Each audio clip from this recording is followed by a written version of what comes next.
Frères et sœurs, d'où que nous venions, nous appartenons tous à une culture. Et il y a dans nos cultures des faux enseignements qui peuvent nous empêcher d'ouvrir notre cœur à l'évangile de Jésus-Christ et aussi de vivre ensemble avec les autres dans une même société, dans une même église, dans une même association ou même dans une même organisation. En effet, mes bien-aimés, les personnes qui se croisent dans ces différents endroits que nous venons de citer ne sont pas que des personnes qui se rencontrent, mais ce sont surtout des cultures dont elles sont issues, qui se rencontrent, mes bien-aimés dans le Seigneur. Alors, qu'est-ce que la culture?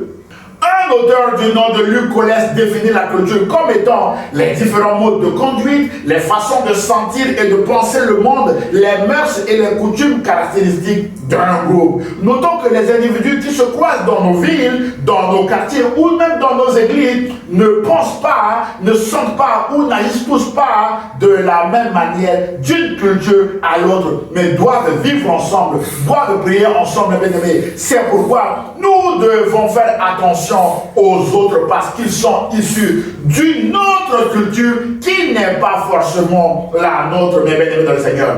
Sur la culture, le professeur Henri Blocher, un grand théologien, affirme que, je cite, l'écriture sainte elle-même est inspirée en 3 langues, l'hébreu, l'araméen pour quelques chapitres et le grec. Ces faits bibliques nous avertissent. Le refus de l'attention à la culture et aux cultures serait un piège. Fin de citation du professeur Henri Blocher. C'est pourquoi nous devons éviter ce piège en faisant attention à notre propre culture et aussi à la culture des autres lorsque nous sommes en interaction, mes chers amis, frères et sœurs, en présentiel. C'est ce que Jésus nous enseigne en allant séjourner pendant 2 jours en Samarie à la suite de sa rencontre avec la femme samaritaine, alors que les Juifs évitaient d'aller en Samarie. Jésus a été applaudi pour la première fois comme sauveur du monde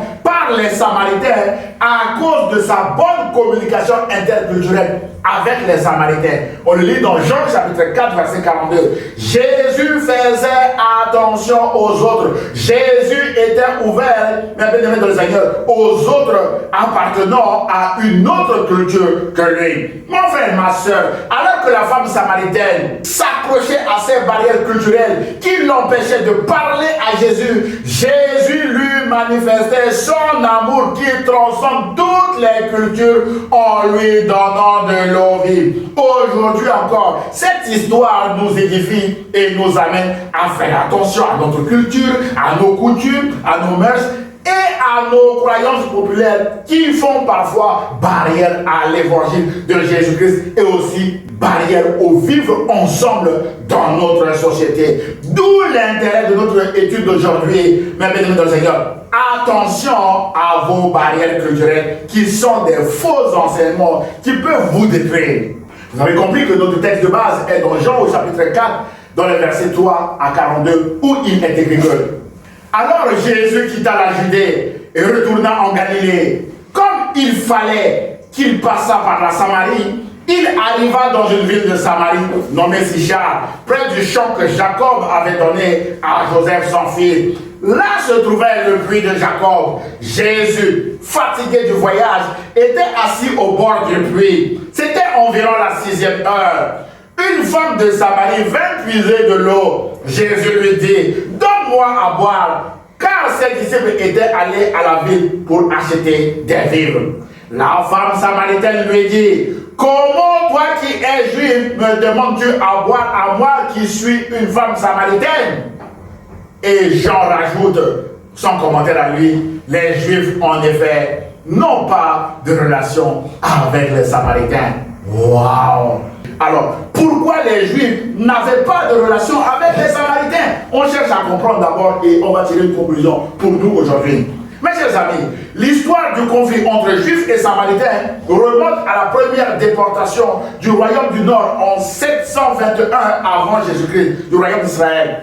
Vous pouvez lire cette histoire dans la Bible, dans 2 Rois chapitre 17 et 18. Pour résumer, les Samaritains sont les descendants du reste des Israélites autochtones qui ne furent pas déportés après la chute du royaume du Nord et des colonisateurs étrangers amenés de Babylone et d'ailleurs par les conquérants assyriens pour coloniser le pays avec des habitants fidèles à la Syrie. On fait simple. Autrement dit, les Samaritains sont des métis ou encore les Samaritains sont issus du brassage entre la minorité israélite autochtone non déportée et des colons étrangers. D'où le rejet des Judéens, des Juifs qui considéraient les Samaritains comme des païens et des étrangers. À l'époque de Jésus, les relations étaient très tendues entre les Juifs et les Samaritains, parce qu'ils considéraient les Samaritains comme étant des païens ou des étrangers. Un jour, pour insulter Jésus, les pharisiens lui ont dit: tu es un Samaritain, toi, tu as un démon. Ils considéraient qu'un Samaritain a un démon. D'après Jean chapitre 8, verset 48.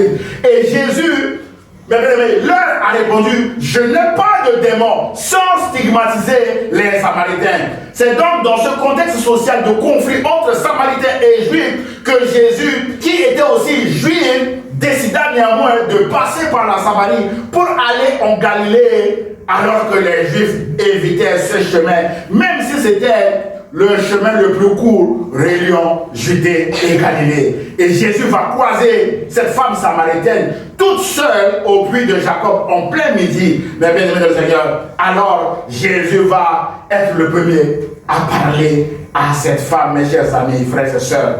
Mes chers amis, dans ce récit, Jésus brise toutes les barrières culturelles entre Juifs et Samaritains en demandant de l'eau naturelle à cette femme samaritaine, alors que selon la culture de cette époque, un Juif ne parlait pas à un Samaritain et un homme juif ne parlait jamais à une femme seule. Mais bien aimé le Seigneur, Jésus est allé à l'encontre de toutes ces barrières culturelles et sociales. Mais bien aimé, c'est pourquoi nous disons que Jésus a brisé toutes ces barrières pour parler à cette femme.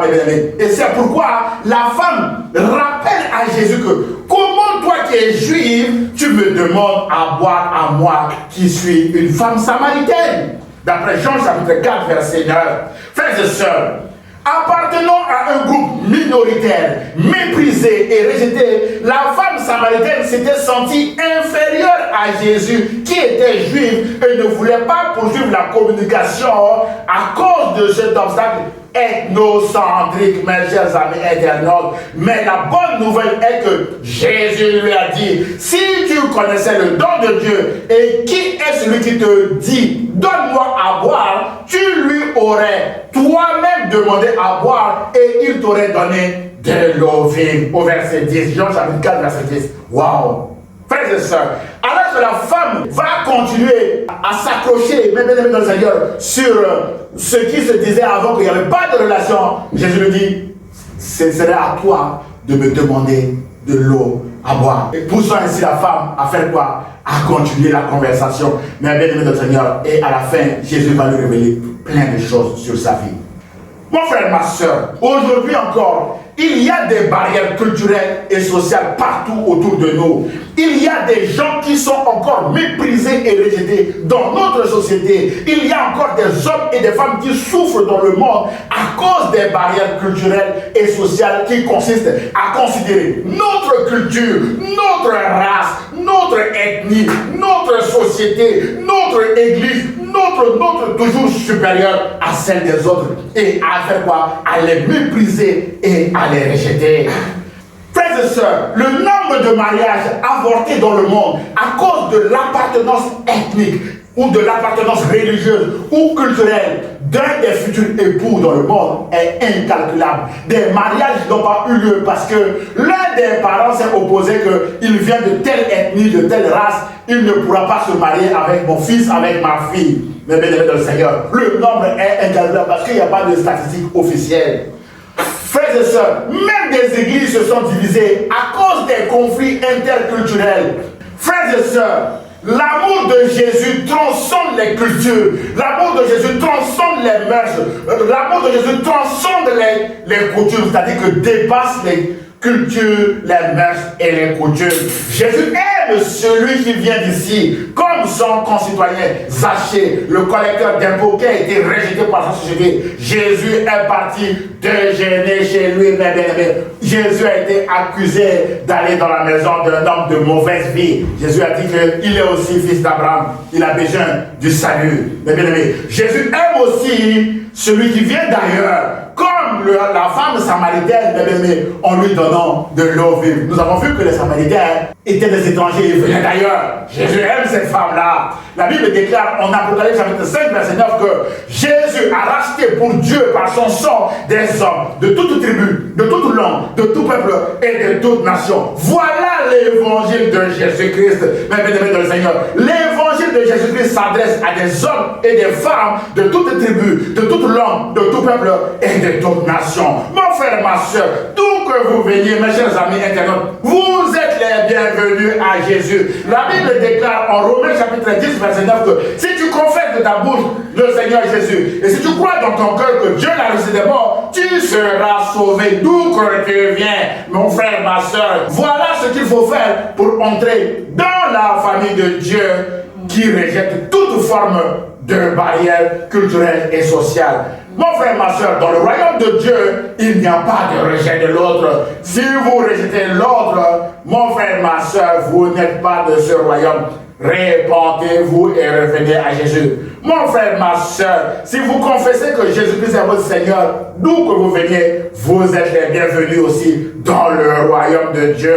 Mon frère, ma soeur, alors ne laissez pas votre culture vous détruire. Ne laissez pas votre culture vous bloquer, mais répondez aujourd'hui même à l'appel de grâce de Jésus et vous aurez de l'eau vive qui vous désaltérera éternellement, comme Jésus a donné de l'eau vive à cette femme samaritaine étrangère méprisée, mais bien aimée, et qui la désaltère encore et encore aujourd'hui dans l'éternité.